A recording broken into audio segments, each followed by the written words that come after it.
Today, I'm going to talk to you about why I've been so cranky for the last couple of weeks. Social isolation. Hello and welcome to my channel. If you are new here, my name is Corey. I'm a bone cancer survivor. If you'd like to hang around, live my life with me after cancer, try to figure out what we're doing in life, please hit the subscribe button and hit the notification bell so you're notified when I post new videos. I have been experiencing burnout from trying to fulfill my social needs. Now, when I was diagnosed with cancer in January of 2019, I was basically out all of 2019. My first surgery, it took a very long time to heal from, and even then, I still couldn't do much because I was having a lot of health complications from said surgeries. Then I had another surgery in November of 2019, which then put me out from doing anything again, and so I couldn't really do anything social because of it. Then we get to February, March of 2020, just as I'm starting to finally get healed enough that I could do stuff, and we hit the panini. COVID happens. Everyone's socially isolated. I couldn't do anything because the doctors don't know crap about how my implant, how people with what I have would be impacted by it. They were like, act as if you are super immune compromised. I was like, oh, cool. Okay.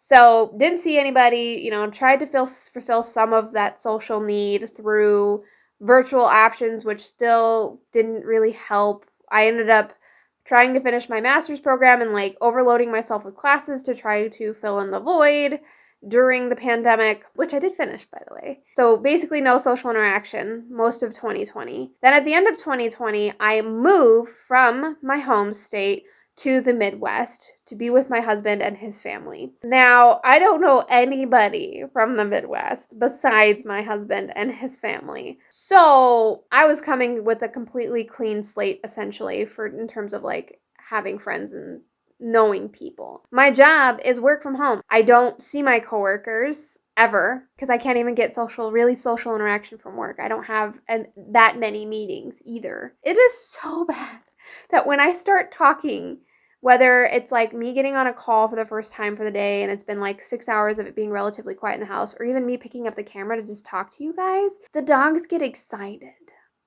And that's pretty sad. That's how little social interaction I'm getting. And I mean, I'm probably leaving the house once or twice a week. I can go days at a time without leaving my house. This is all complicated, right? The real social isolation started in early 2019 for me. So we're going on 3 years now. All right. We get to when vaccines start becoming more available, early to mid 2021. Okay. So we go do the things we're supposed to do.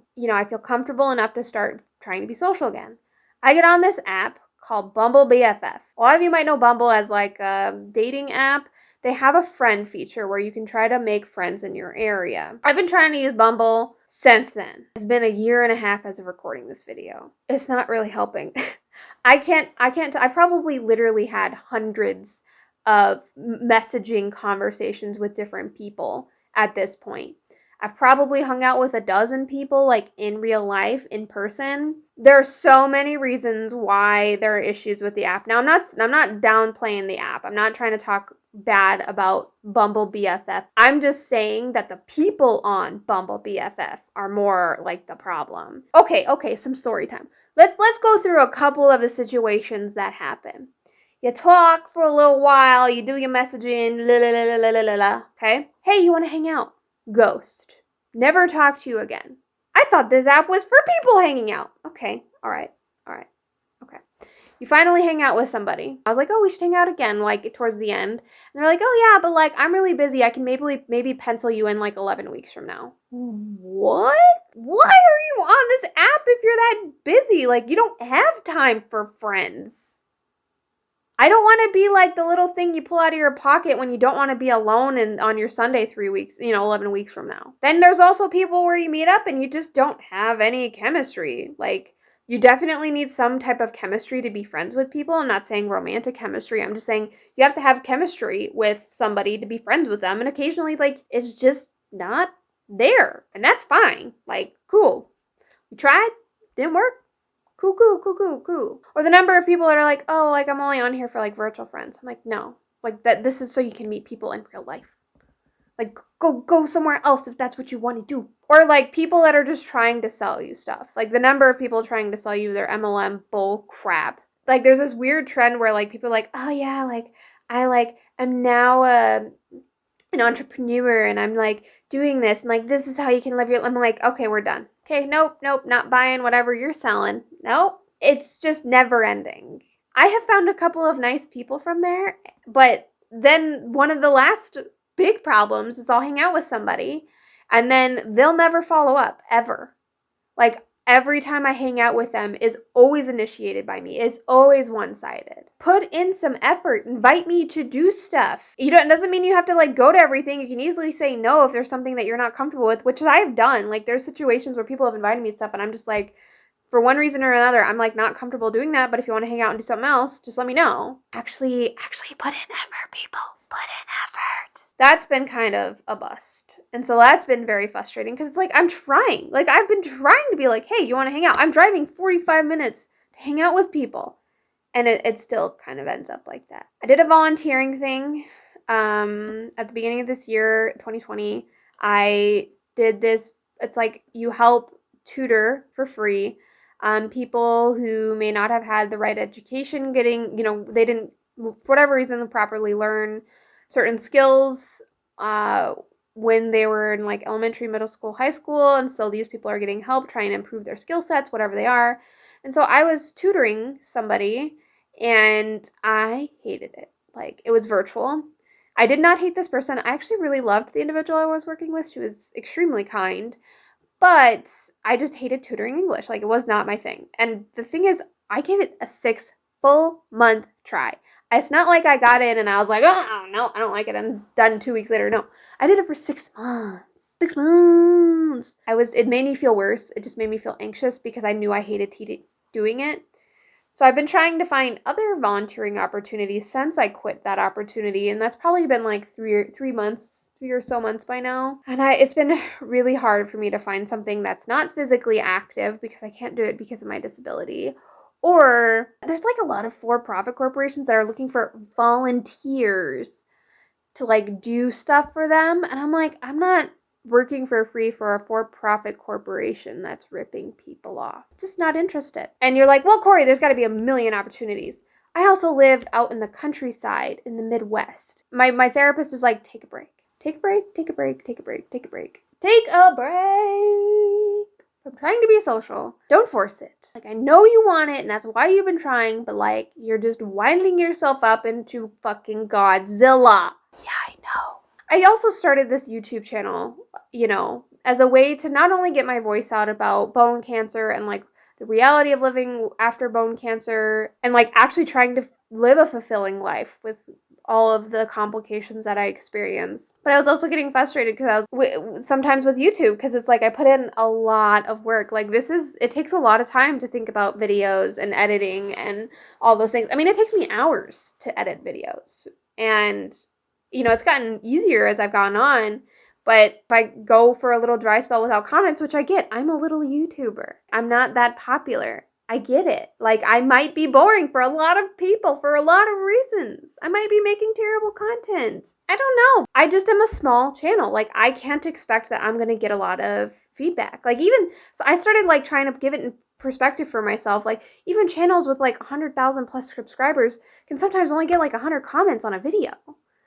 Like, I need to be realistic about my interactions that I'm going to get on YouTube. I have a very niche little section of YouTube that I might appeal to, maybe. Like, it is what it is. I can't rely on that to be, like, feeling like I'm connecting with people. I hope someday that maybe that's the case and I can connect more with people that way. But I need to take a step back and, like, peter my expectations on certain things. Corey, all you've been doing is blah, blah, blah, blah, blah. What are you going to do about it? Well, I've taken one step towards it, which is one, taking a break. Trying to not force myself as much, which honestly I still need to like back off a little bit because I haven't fully backed off all the way, but I'm backing off a little bit on like trying to force a social for just like a little bit. It just maybe even for a couple weeks, just back off a little bit during the holiday season. And 2, I have been avoiding certain volunteering opportunities, particularly that deal with the elderly, for a variety of reasons. I was finally like, this is something I could really probably reasonably do. Like a lot of the stuff that is involved with opportunities that deal with the elderly are things that I could actually do.